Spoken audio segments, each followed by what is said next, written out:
Hello friends, see we have some Indian electricity rules for SSC means these Indian electricity rules are important for SSC see अगर आप देखेंगे SSC का syllabus तो उसमें आपको पता चलेगा कि जो इंडियन इलेक्ट्रिसिटी रूल्स हैं वो आपके सिलेबस में है। लेकिन अगर आप इनको पढ़ना चाहेंगे सी आप एक IE रूल्स के नाम से बुक आती है, उसकी PDF आप नेट से डाउनलोड कर सकते हैं, लेकिन आप उसको देखेंगे कि वो काफ़ी पेजेस की बुक है, बहुत ज़्यादा मोटी बुक है, तो आप उसको पढ़ नहीं पाएंगे। इसलिए कुछ इंपॉर्टेंट रूल्स हैं जो आपको पढ़ने हैं, तो उन्हीं में से मैं धीरे धीरे उनकी वीडियो बनाऊंगा जो इंपॉर्टेंट रूल्स हैं।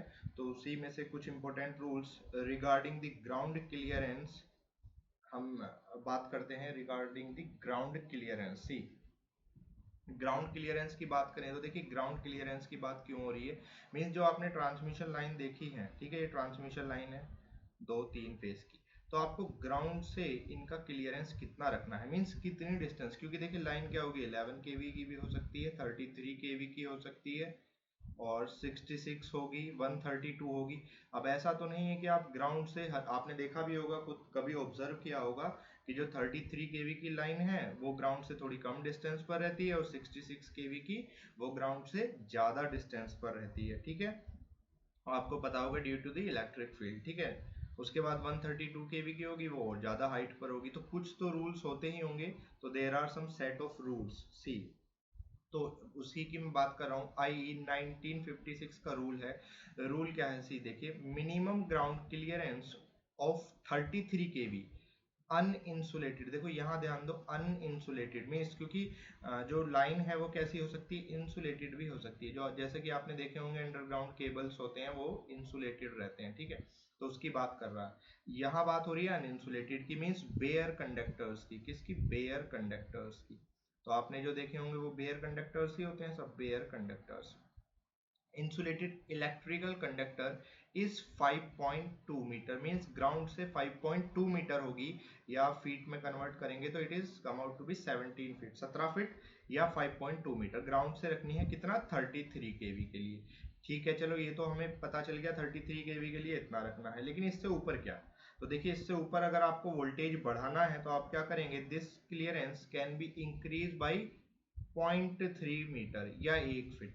यानी अगर आप अबव 33 केवी, यानी अगर आप इससे ऊपर बढ़ते हैं, यानी पर 33 केवी, जैसे आप सपोज 66 केवी पर गए, तो आप देखिए पहले तो 33 इसमें से निकाल दीजिए, क्योंकि 33 केवी के लिए तो फिक्स है।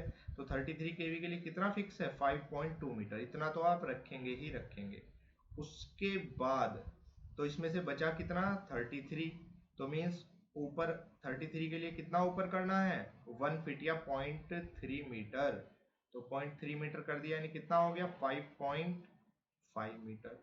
तो इसको रेफरेंस मान के आप किसी भी वोल्टेज का ग्राउंड क्लियरेंस निकाल सकते हैं। सी और कुछ वोल्टेज देखो, अदरवाइज आपको मिलेगा कई बार बड़ी बड़ी टेबल्स मिलती हैं, अब आप उनको मग अप रटने की कोशिश करेंगे तो ऐसा नहीं होगा, ठीक है। आप एक सिंपल सा ये रूल याद रख सकते हैं, 5.2 मीटर। देखो मैं एक दो और वोल्टेज बता देता हूँ कैलकुलेट करके। सी अगर मैं बात करूं 132 केवी की, तो इसके लिए कितना होगा? 132 केवी के लिए कितना ग्राउंड क्लियरेंस हो?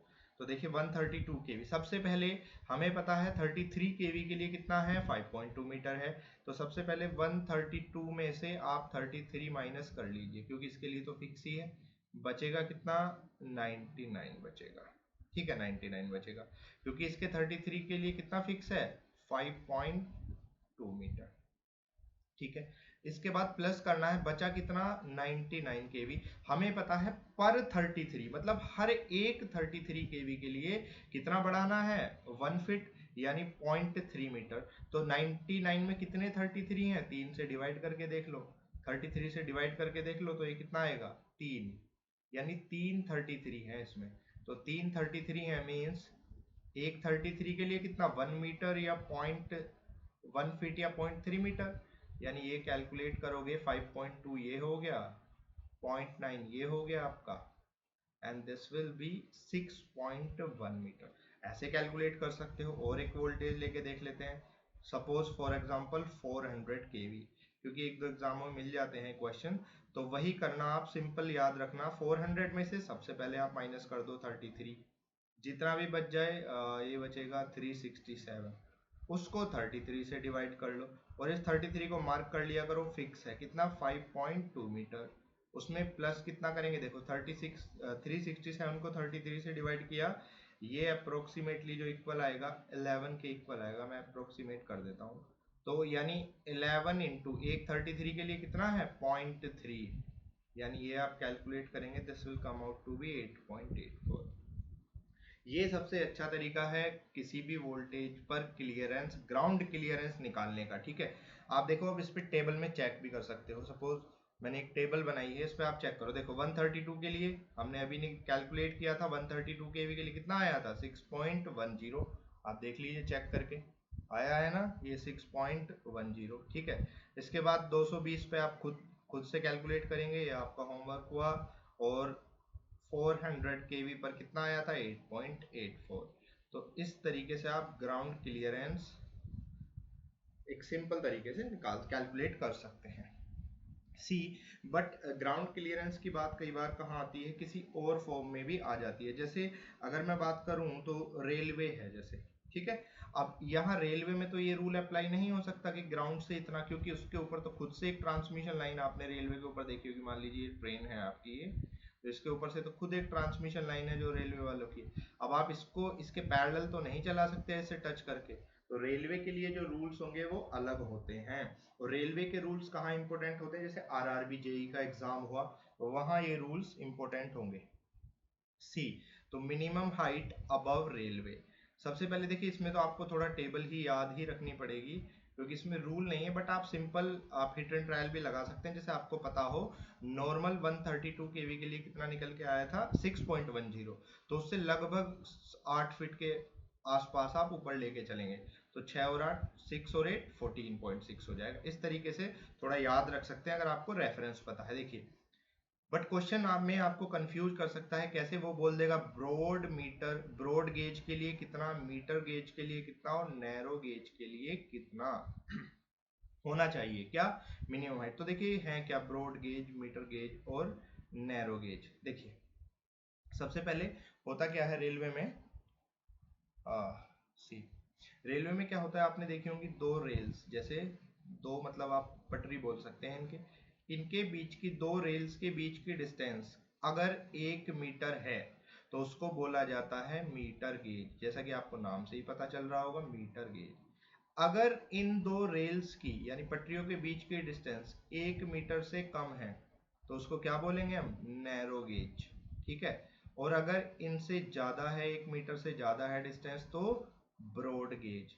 और ध्यान रखिए इंडिया में हालांकि दो नैरो गेज चलते हैं, ठीक है, दो नैरो गेज चलते हैं, और मैं दोनों को बता देता हूं। जैसे एक है 0.67 मीटर, एक है 0.76 मीटर, और जो 0.67 है, या आप ये बात करें 0.76 है, ये है जलपाईगुड़ी टू दार्जिलिंग तक। ठीक है, और अगर मैं बात करूं 1 मीटर वाले मीटर गेज की, ये आपको मिलेगा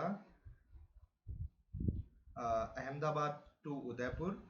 और जो ब्रॉड मीटर गेज की, सॉरी ये मीटर गेज की बात कर रहा था मैं, अगर बात करूं ब्रॉड मीटर गेज की, तो ये आपको इंडियन रेलवे में सबसे ज्यादा देखने को मिलता है ब्रॉड मीटर गेज, और इसकी जो अप्रोक्सीमेटली डिस्टेंस होती है दिस विल बी 1.676 मीटर। ठीक है, 1.676। तो मैंने यहाँ ये भी क्लासिफाई कर दिया है कि कैसे आपके ब्रॉड, मीटर और नैरो गेज को क्लासिफाई किया जाएगा।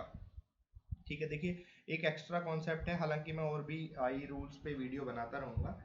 इसके बाद एक और देखिए क्वेश्चन कई बार कंफ्यूज करता है, आप जैसे किसी एग्जाम में तो नहीं, बट मान लीजिए आप टेस्ट सीरीज वगैरह देते हैं तो एक क्वेश्चन आ जाता है कि 3 वॉट, क्योंकि वो जेबी गुप्ता का क्वेश्चन है, और एसएससी जेई में जेबी गुप्ता से बहुत ज्यादा क्वेश्चन आते हैं। क्वेश्चन में क्या होता है कि अगर 3 मेगावाट पावर आपको ट्रांसफर करनी है, 3 मेगावाट पावर ट्रांसफर करनी है, ठीक है, और ट्रांसफर करनी है 30 किलोमीटर की डिस्टेंस तक, तो बताओ वोल्टेज कितना लें, मीन्स किस वोल्टेज पे पावर ट्रांसफर करें। तो आप देखेंगे पूरे पावर सिस्टम में ऐसा कोई फॉर्मूला नहीं है कि हाँ जो आपको वोल्टेज और डिस्टेंस में रिलेशनशिप बता सके। ठीक है, क्योंकि आप देख रहे हैं पावर है, सीधा पावर के हिसाब से आप वोल्टेज कैसे डिसाइड करेंगे। तो एक हिट एंड ट्रायल टाइप का ऐसा बोल सकते हैं, हाइपोथेटिकल टाइप का फॉर्मूला है जो एग्जैक्ट रिजल्ट तो नहीं देता बट अप्रोक्सीमेटली रिजल्ट दे देता है कि अगर आपको डिस्टेंस पावर पता हो कितनी है और डिस्टेंस पता हो। तो देखिए वो फॉर्मूला क्या है, if P megawatt of power is to be transmitted over a distance of L kilometre, formula ये है 5.5 और फिर आप अंडर रूट लगा दीजिए। इसके बाद डिस्टेंस को किलोमीटर में लिखिए, या मैंने इसलिए किलोमीटर में लिख दिया, अपॉन उसको डिवाइड कर दीजिए 1.6 से, प्लस लोड इन केवीए। देखो केवीए को आप किलोवाट में भी लिख सकते हो, ठीक है, यहाँ किलोवाट में लोड लिखेंगे अपॉन 150 तो सेम हम वोल्टेज निकाल सकते हैं सी। वोल्टेज क्या होगा 5.5 अंडर रूट कितनी डिस्टेंस पे ट्रांसफर करना है पावर को, 30 किलोमीटर पे, तो 30 लिख दिया अपॉन 1.6 प्लस लोड को आप सीधा केवीए में उससे उतना ही लिख दीजिए, इतना दिया हुआ है मेगावाट में। तो देखिए मेगावाट में है ना, तो इसको किलो में करने के लिए कितना होगा 3000 किलोवाट, तो 3000 कर दिया अपॉन 150। आप इसको करेंगे तो ये आएगा 34.24 and this voltage always in kV. तो जो इसका आंसर है जेबी गुप्ता में वो दिया हुआ है 33 केवी। मैंने बताया था एक अप्रोक्सीमेशन है formula, this formula is not exact, ठीक है।